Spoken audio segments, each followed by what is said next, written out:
잠언 6장을 보겠습니다.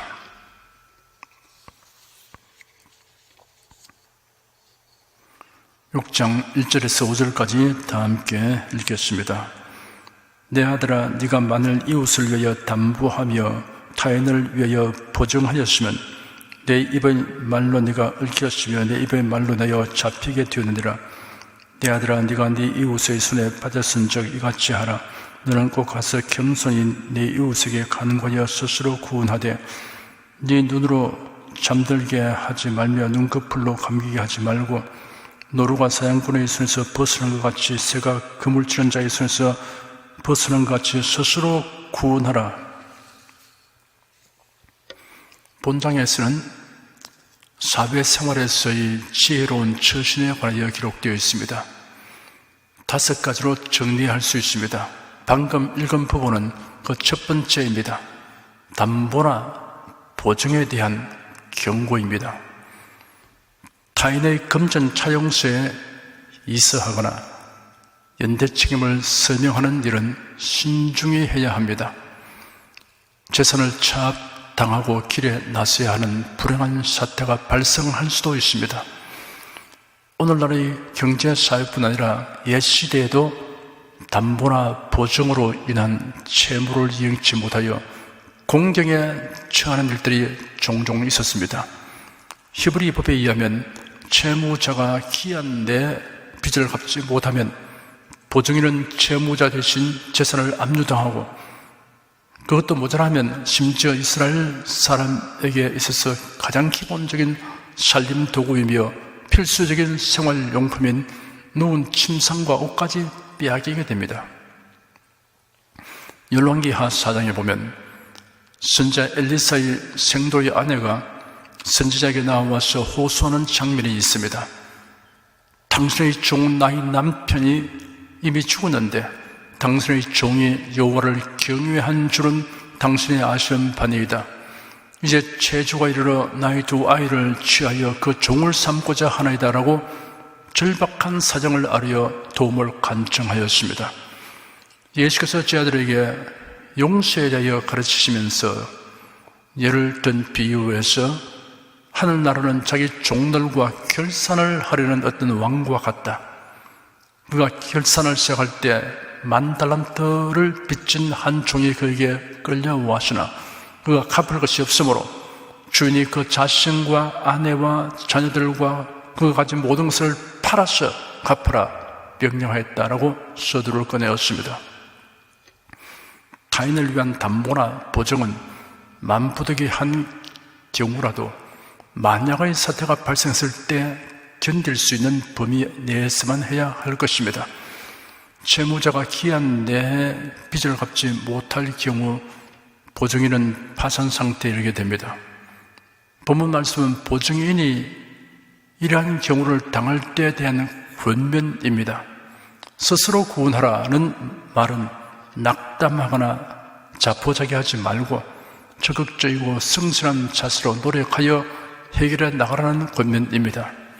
채권자에게 격한 심정으로 사나운 말을 해서 사태를 더 악화시킬 것이 아니라 겸손히 간청하고 부드러운 말로 관용을 베풀도록 요청하는 것이 현명한 태도임을 교훈하였습니다.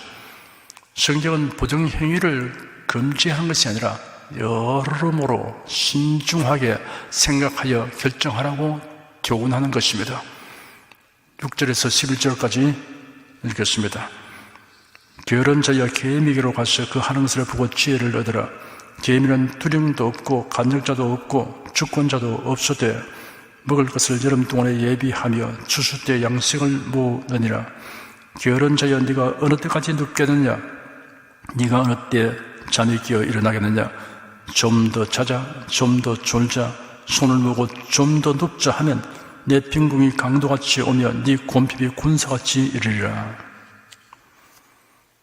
게으름에 대한 책망입니다. 게으름은 귀중한 삶을 낭비하는 것입니다. 게으름은 빈궁과 곰핍의 원인입니다. 게으른 자여 네가 어느 때까지 눕겠느냐? 네가 어느 때 잠이 깨어 일어나겠느냐? 좀 더 자자, 좀 더 졸자, 손을 모으고 좀 더 눕자 하면 이라고 전제한 표현에는 게으른 사람의 행태가 실감나게 묘사되었습니다. 내 빈궁이 강도같이 오며 내 곰핍이 군사같이 이르리라 하였습니다. 강도같이라는 말은 가혹함을 의미합니다. 군사같이라는 말은 감당할 수 없도록 엄습함을 의미합니다. 빈궁의 종류는 여러 가지입니다. 경제적 빈궁, 건강상의 빈궁, 지적 빈궁, 정신적 빈궁, 영적 빈궁이 있습니다. 게으른 자는 계미에게 배우라고 하였습니다. 계미는 게으른 자의 교사입니다. 계미에게로 가라, 그 하는 것을 보라, 지혜를 얻으라 하였습니다. 계미를 통해 배울 것이 많습니다. 첫째, 계미는 감독자, 통치자가 없어도 자신과 집단을 위해 일합니다. 일개미들은 다른 동물들과 달리 지도자가 따로 없고 호르몬을 분비하여 자기들이 지나다닌 자리를 표시하며 특이한 냄새로서 집단의 활동을 지시합니다. 개미는 두링도 없고 가늘자도 없고 주권자도 없으되라는 말은 개미 집단에는 조직 체계가 전혀 없음을 나타내는 것이 아닙니다. 일개미들의 노동이 강제적인 힘에 의해서가 아니라 자발적으로 이루어짐을 의미하는 것입니다. 둘째, 개미는 근면합니다. 한 마리의 일개미가 일하는 시간은 아침 6시부터 밤 10시까지라고 합니다. 셋째, 개미는 협동하여 일합니다. 자기의 몸보다 수십, 수백 배 되는 먹이도 협동하여 옮깁니다. 열대지방에 있는 떼들의 개미나 군대 개미는 각종 곤충이나 거미뿐 아니라 때로는 협동하여 원숭이, 돼지, 조류도 써들입니다. 넷째, 개미는 먹을 것을 예비합니다. 한대 지방의 개미는 겨울잠을 잡니다. 따라서 그동안은 아무것도 먹지 않기 때문에 먹이를 따로 비축해 둘 필요가 없습니다. 그러나 따뜻한 지방의 개미는 동면을 하지 않기 때문에 먹이가 많을 때 저축해 두어야 합니다. 팔레스틴의 개미도 동면을 하지 않기 때문에 본문에 기록된 대로 여름에 양식을 준비합니다. 일개미는 들풀이나 씨앗을 모아 드리는데 그 종류가 18개 과에 달합니다. 일개미들은 씨앗이 싹이 트지 않도록 껍질을 물어뜯고 부드러운 씨누를 먹은 후 땅속 창고에 저장합니다. 게으른 자여, 네가 어느 때까지 눕겠느냐? 네가 어느 때 잠이 깨어 일어나겠느냐 하였습니다. 성경에는 때와 장소를 분별하지 않고 잠에 빠진 인물들이 낭패를 당한 이야기들이 기록되어 있습니다. 삼손이 있습니다. 그런 이스라엘의 사사가 되어 활약한 인물입니다. 삼손이 소렙 골짜기에 살고 있는 블레셋 여인 들릴라를 사랑하였습니다. 들릴라는 삼손을 구슬렀어. 그의 엄청난 힘이 어떻게 하여 생기는 걸 알아내었습니다. 하나님께 자신을 거룩하게 구별하기로 서운한 나실인으로서 머리카락을 자르지 않는 것에 비밀이 있다고 삼손이 들릴라에게 실토한 것입니다. 들릴라는 그 비밀을 블레셋 사람들에게 넘겨주고 후한 돈을 받았습니다. 그리고 삼손이 자기 무릎을 베고 잠들게 한 다음 사람을 불러 삼손이 머리털 7가닥을 밀고 숨어 대기하고 있는 블레셋 사람들을 불러들여 삼손을 결박하게 하였습니다. 삼손은 두 눈이 뽑히게 되었고 놋줄에 매여 옥중에서 맷돌을 돌리는 일을 하는 비참한 신세가 되었습니다. 가나안 왕 야빈의 군대장관 시스라가 있습니다. 가나안 왕 야빈의 군대장관 시스라가 이스라엘을 침공하였을 때 이스라엘의 사사 데보라와 바락이 군사를 모집하고 대적하였습니다. 이 싸움에서 패배한 시스라가 홀로 도망하다가 한 장막으로 피신하였습니다. 그 장막은 겐 사람 헤벨의 장막인데 헤벨의 아내가 시스라를 영접하였습니다. 시스라는 방심하고 고나여 잠이 들었습니다. 그때 헤벨의 아내가 장막 말뚝을 가지고 와서 시라의 몸에 대고 방망이로 쳐서 박아 죽였습니다. 사울의 아들 이스라엘 왕 이스보셋이 있습니다. 그의 군대 장관 아브넬이 살해되자 강력한 지휘관이 없어진 이스보셋 왕의 권세는 허약하게 되었습니다. 이런 징에서 그가 방심하고 낮잠을 자다가 군장 바하나와 레가바의 손에 살해당하였습니다. 예수님의 제자들이 있습니다. 예수께서 예루살렘에서 제자들과 만찬이 끝난 후에 제자들을 데리고 감람산으로 가셨습니다. 십자가에서의 죽음을 앞두고 기도하기 위함이었습니다. 예수께서 제자들에게 이르시기를 오늘 밤에 너희가 다 나를 버리리라. 기록된 바 내가 목자를 치리니 양의 떼가 흩어지리라 하였느니라 라고 예고하셨습니다. 오늘 밤에 너희가 다 나를 버리리라 하신 예수님의 말씀을 베드로는 수긍할 수 없었습니다. 다 주를 버릴지라도 나는 언제든지 버리지 않겠나이다 하였습니다. 그래서 예수께서 내가 진실로 네게 이르노니 오늘 밤 닭 울기 전에 네가 3번 나를 부인하리라 하셨습니다. 베드로는 즉각 이를 부정하였습니다. 내가 주와 함께 죽을지언정 주를 부인하지 않겠나이다 하였습니다. 그러자 다른 자들도 질서라 하고 덩달아서 말했습니다. 예수는 감람산 서쪽 기슭에 위치한 겟세마네 동산으로 가셨습니다. 예수께서 제자들에게 내가 저기 가서 기도할 동안에 너희는 여기 앉아 있으라 하셨습니다.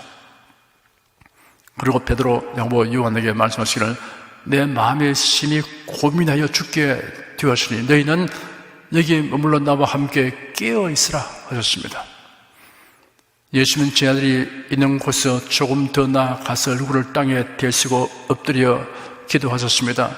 내 아버지여, 만일 할만하시거든 이 잔을 내게서 지나가게 하옵소서. 그러나 나의 원대로 마옵시고 아버지의 원대로 하옵소서라고 기도하셨습니다. 예수께서 제자들에게 오셔서 보니 제자들이 자고 있었습니다. 베드로에게 말씀하시기를 너희가 나와 함께 1시 동안도 이렇게 깨어있을 수 없더냐? 시험에 들지 않게 깨어있어 기도하라. 마음에는 원이로되 육신이 약하도다 하였습니다.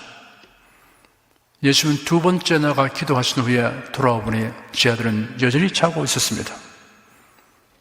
예수는 온 세상 죄를 대신 담당하여 십자가에 못 박혀 죽으실 것을 생각하면서 땀이 핏방울이 되기까지 심히 고민하며 기도하셨습니다. 그런데 제자들은 긴장감을 풀어놓고 마냥 졸며 잤습니다. 예수께서 3번째 오셔서는 일어나라, 함께 가자, 보라, 나를 파는 자가 가까이 왔느니라 하셨습니다. 예수는 제자들에게 더 이상 기도하라고 하시지 않으셨습니다. 기도로 무장할 기회가 다 지나고 말았기 때문입니다. 바로 그때 가룟 유다가 무리들을 인솔하여 예수님과 제자들이 있는 곳으로 왔습니다. 제자들은 예수님께서 어떤 비상한 대처를 하실 것을 기대했는데 그런 의사가 없는 것을 알게 되자 그만 컵을 집어먹고 예수님을 버리고 다 도망가 버렸습니다. 기도하지 아니한 그들은 시험에 들고 말았습니다. 청년 유두고가 있습니다. 사도 바울이 빌립보를 떠나 드로아로 갔습니다.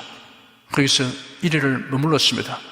주일에 성도들이 예배하려고 모였습니다. 예배 장소로 사용한 집은 3층 집이었습니다. 그 당시에는 아직 교회당이 없었기 때문에 개인이 제공하는 집을 예배와 기도 모임 장소로 사용하였습니다. 그 다락방에 등불을 많이 켜서 밝혀 놓았습니다. 유두고라는 청년이 창에 걸터 앉아 있었습니다. 유두고가 창문에 걸터 앉은 까닭은 그 방에 모인 사람들이 많아서 입추 여지가 없었던 탓인지 아니면 유두고가 졸음을 방지하려고 그 자리를 택했는지 잘 알 수 없습니다. 그 둘이 모두 해당될 수도 있을 것입니다. 모인 사람들은 바울 사도의 설교를 한마디도 놓치지 않으려고 경청했습니다. 그런데 유두고는 설교에 집중하지 못했던 것 같습니다. 결국 졸게 되었습니다. 창문턱에 걸쳐 앉아 있으니 창밖에서 솔솔 부는 바람이 오히려 졸음을 독촉했을지 모릅니다. 바울은 이튿날 떠나야 하므로 신자들에게 조금이라도 더 말씀을 하려고 밤중까지 말을 이어나갔습니다. 바울의 강론이 몇 시간 계속되니 유두고는 밀려드는 졸음을 이기지 못하여 골아 떨어진 상태가 되고 말았습니다. 결국 몸이 균형을 잃어버리고 창밖으로 나가 떨어졌습니다. 3층에서 땅바닥으로 떨어졌으니 시중 8구는 죽기 마련입니다. 사람들이 내려가서 이렇게 보니 죽었으므로 사람들이 웅성거리고 어찌할 바를 몰라 우왕좌왕했습니다. 바울이 뛰어내려와서 그 죽은 유두고의 몸 위에 엎드려 끌어안더니 사람들에게 떠들지 말라, 생명이 저기 있다고 말했습니다. 아무도 없어도 바울이 그 청년을 측은히 여기며 끌어안고 기도하니 살아난다는 확신이 생겨나던 것 같습니다. 그래야 믿음으로 선포하였는데 그대로 살아났습니다. 천만다행한 일이었으나 설교 듣는 중 잠에 빠져 창문 밖으로 추락한 그의 이름이 성경에 기록되는 불명예를 피할 수 없게 되었습니다. 미련한 5 처녀가 있습니다. 예수께서 주님의 재림에 대비하지 못한 자들의 결국이 어떻게 된다는 것을 유대인의 혼인 관습을 비유로 삼아 예고하셨습니다.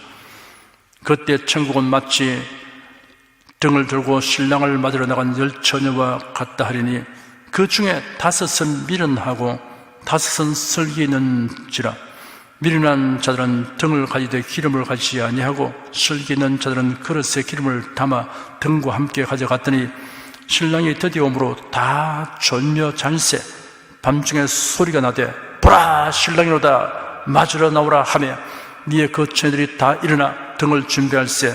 미련한 자들이 슬기는 자에게 이르되 우리 등불이 꺼져가니 너희 기름을 좀 나누어달라 하거늘 슬기는 자들이 대답하여 가로되 우리와 너희의 식에 다 부족할까 하노니 차라리 파는 자들에게 가서 너희 쓸 것을 사라 하니 저희가 살아간 동안에 신랑이 오므로 예비했던 자들은 함께 혼인잔치에 들어가고 문은 닫힌지라.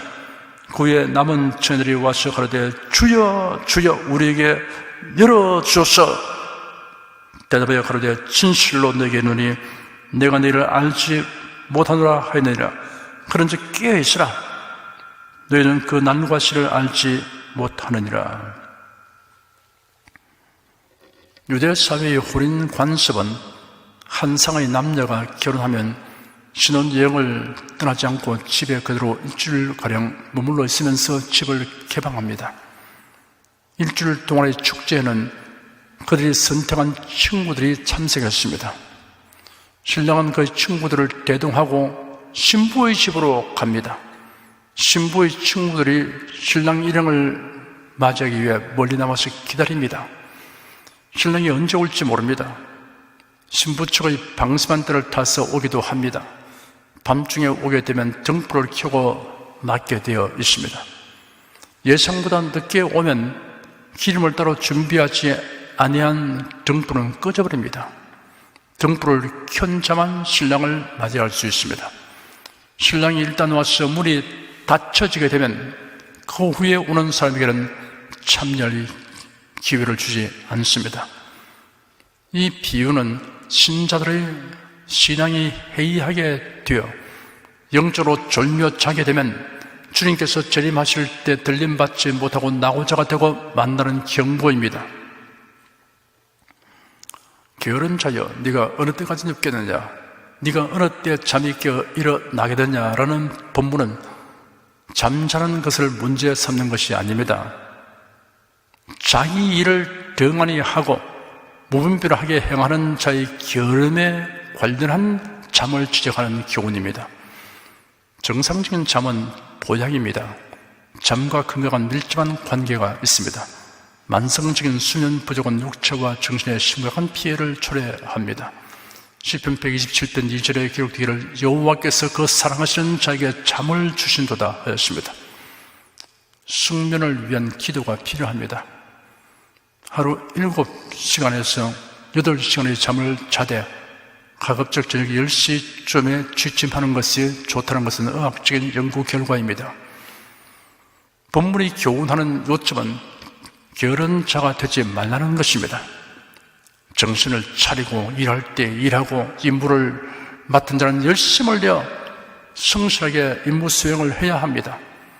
에베소 5장에 기록되기를 너희가 어떻게 행할 것을 자세히 주의하여 지혜 없는 자 같지 말고 오직 지혜 있는 자 같이 하여 세월을 아끼라 하였습니다.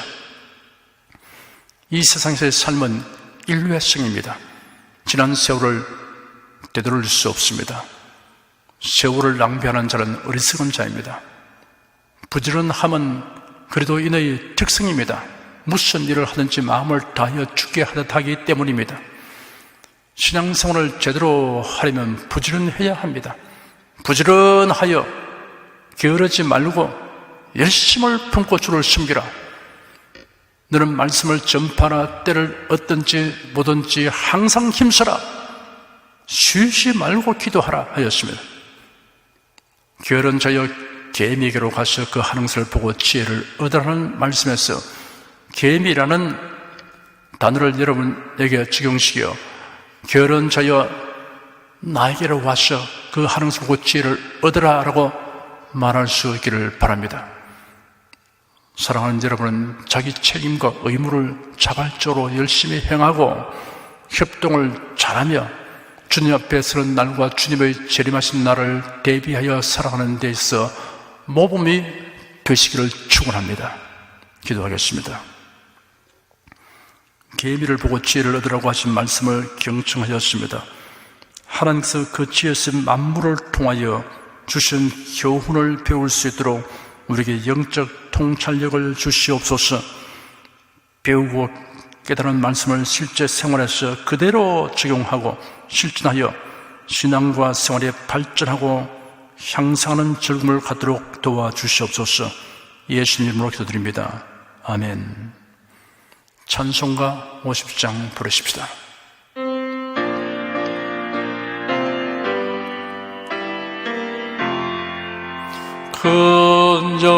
근정화로신 주 이곳에 오소서.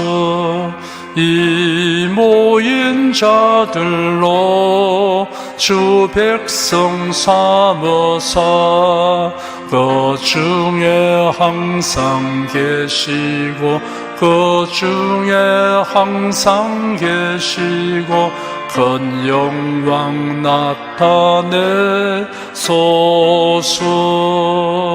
이 백성 기도와 또 예물 드림이 향내와 같으니 곧 받으옵소서.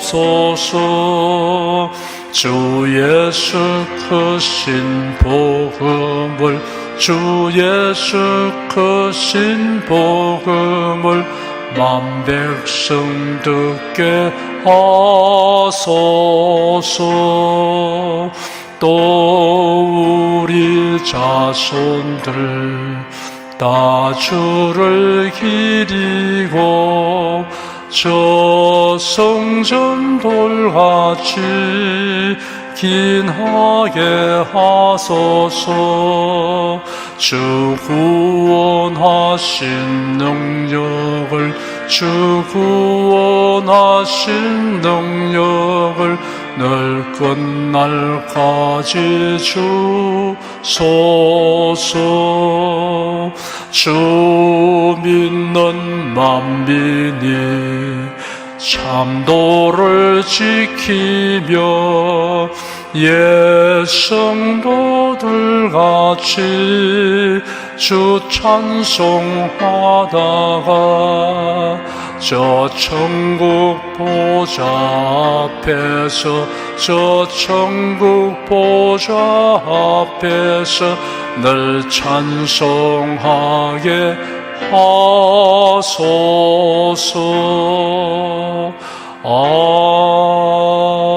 아멘.